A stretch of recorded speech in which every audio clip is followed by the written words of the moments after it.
10월 28일 월요일, 오늘 10% 이상 급등한 종목과 그 이유에 대해서 알아보겠습니다. 오늘 장은 오후 3시 30분 키움증권 기준으로 코스피 지수는 1.13% 상승한 2612.43포인트로 마감했습니다. 외국인은 매도, 기관은 매수로 임한 가운데 개인은 매도로 대응했네요. 오늘 코스피 거래 대금은 8조 원입니다. 한편 코스닥 지수는 1.80% 상승한 740.48포인트로 마감했습니다. 외국인은 매수, 기관은 매도로 임한 가운데 개인은 매도로 대응했습니다. 오늘 코스닥 거래 대금은 4조 원입니다. 그럼 본격적으로 오늘의 급등 종목들을 살펴볼게요. 오늘 10% 이상 급등한 종목은 총 30종목으로 코스피에서는 9종목, 코스닥에서는 21종목이 나왔습니다. 이 중 상한가 종목은 DS단석, 한세MK, 제노포커스, 디모아 4종목이고요. 오늘 하한가 종목은 상장 폐지 종목인 어스앤에어로스페이스를 제외하고는 없었습니다. 총 30개의 급등 종목들을 한데 모아서 테마별로 묶어보니 4개 테마로 나눠볼 수 있었어요. 그 외 나머지는 개별 이슈로 오른 종목들인데요. 먼저 1번 2차전지 테마입니다. 테슬라가 3분기 후 실적에 힘입어 상승세를 이어가고 있는 가운데 KB증권에서는 2차전지 소재 업종의 펀더멘털 개선이 당장 눈에 띄지는 않지만 내년 상반기부터는 회복세로 전환되고 내년 하반기부터는 본격적인 실적 반등이 가능할 것으로 전망했습니다. 유진투자증권에서도 2025년 테슬라의 판매 성장 가이던스가 20%에서 30%로 제시됨에 따라 업황 턴어라운드의 마지막 퍼즐이 맞춰졌다고 밝혔는데요. 트럼프가 당선되더라도 IRA 폐지를 반대하는 하원 공화당 의원들이 많기 때문에 전기차 관련 보조금은 유지될 것으로 전망했어요. 한편 최상목 부총리 겸 기획재정부 장관은 반도체 추가 지원 및 석유화학과 2차전지 경쟁력 강화 방안을 마련하겠다고 언급했는데요. 특화단지 인프라 지원과 공급망 안정화 기금을 통해 안정적인 원재료 수급을 뒷받침하겠다고 밝혔습니다. 이러한 소식들 속에서 주요 2차전지 기업들이 강세를 보였어요. 이 중에서도 제이오는 신규 고객사를 유치하여 사업 규모를 키워나가고 있다는 소식도 동반되었는데요. 제이오 측은 자세한 고객 사명은 밝힐 수 없지만 주요 배터리 기업들을 고객사로 두고 있다는 레퍼런스와 꾸준한 연구개발을 통해 오는 11월부터 새로운 고객사에 탄소나노튜브를 공급할 예정이라고 언급했습니다. 다음은 이번 태양광 에너지 테마입니다. 한국전력이 총 사업비 3조 원 규모의 사우디 신재생 에너지 사업 수주 최종 후보에 올랐다는 단독 기사가 전해졌습니다. 해당 기사에 의하면 한전은 사우디 전력조달공사가 최근 발표한 태양광 프로젝트 4개 사업 중 3개 사업의 최종 후보에 올랐다고 전해졌는데요.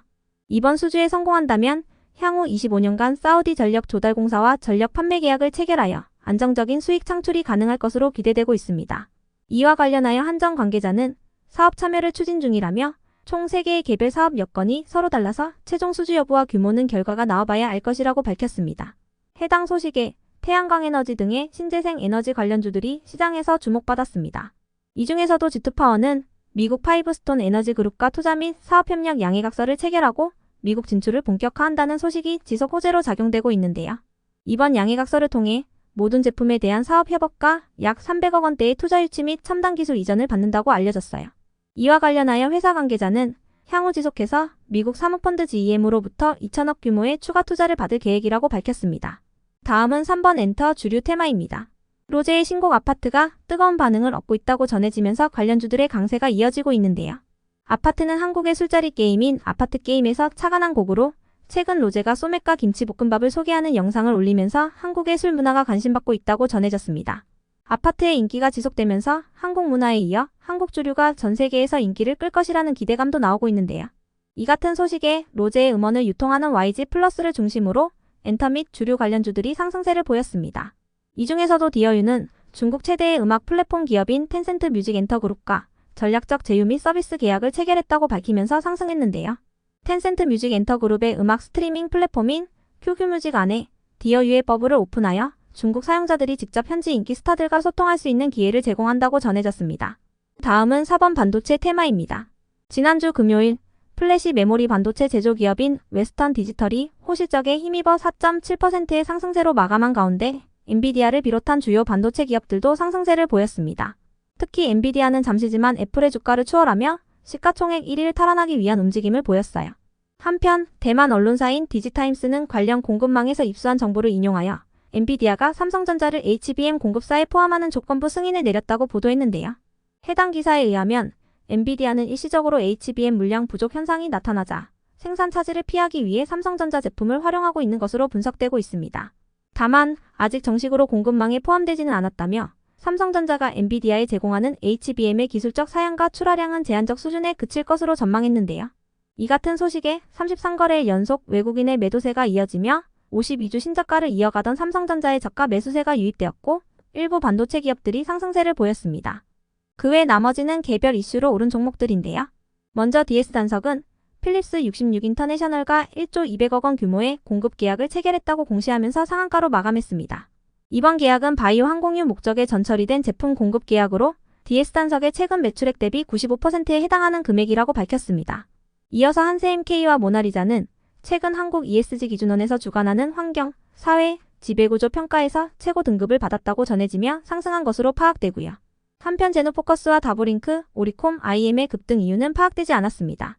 이어서 디모아는 마이크로소프트의 AI 머신러닝 전문기업 공식 인증을 획득했다고 밝히면서 상한가로 마감했습니다. 이번 인증을 통해 디모아는 마이크로소프트의 애저 플랫폼 기반 AI 및 머신러닝 애플리케이션 구축과 운영 분야에서 보다 전문화된 서비스를 제공할 수 있게 됐다고 밝혔습니다. 다음으로 스튜디오 미르는 최근 넷플릭스가 호실적을 발표한 가운데 국내에서 유일하게 넷플릭스와 장기 계약을 맺은 이력이 부각되었는데요. 관련 기사에 따르면 스튜디오 미르는 올해부터 IP 사업에 진출하며 내년부터 성과가 가시화될 것으로 예상되고 있습니다. 스튜디오 미르는 최근 협력을 맺은 회사들과 함께 네이버 웹툰 고수를 애니메이션으로 만들어 글로벌 시장에 선보일 계획이라고 밝혔습니다. 한편 사조 산업의 급등 이유는 파악되지 않았지만 영국에 있는 유럽 최대 핵시설 내 방패장에서 하루 2100리터의 오염수가 땅으로 누출되고 있다는 내용의 기사가 있긴 했었으니 참고해주세요. 다음으로 아미코젠은 자회사인 비욘드셀의 지분을 100% 확보했다고 밝힌 부분이 지속 호재로 작용된 것으로 보입니다. 비욘드셀은 아미코젠이 세포주 개발 및 맞춤형 배지 기술을 도입하기 위해 아티아바이오와 합작법인 형태로 설립한 회사이니 참고해주세요. 이어서 휴림 로봇이 상승했습니다. 지난주 금요일 장마감 후 이큐셀의 기존 최대 주주였던 EID 외 1인이 이큐셀의 주식을 휴림 로봇에 양도하는 계약을 체결했다는 공시가 올라온 바 있는데요. EID는 이큐셀의 주식 600만 주를 73억 원에 양도하는 주식 양수도 계약을 체결했다고 전해졌습니다. 이에 따라 현재 관리 종목인 이큐셀은 상장 적격성 실질심사 사유 추가 관련 절차를 진행하지 않게 되었는데요. 이러한 이큐셀 인수 소식에 휴림 로봇을 비롯한 휴림 그룹주 일부가 상승세를 보였네요.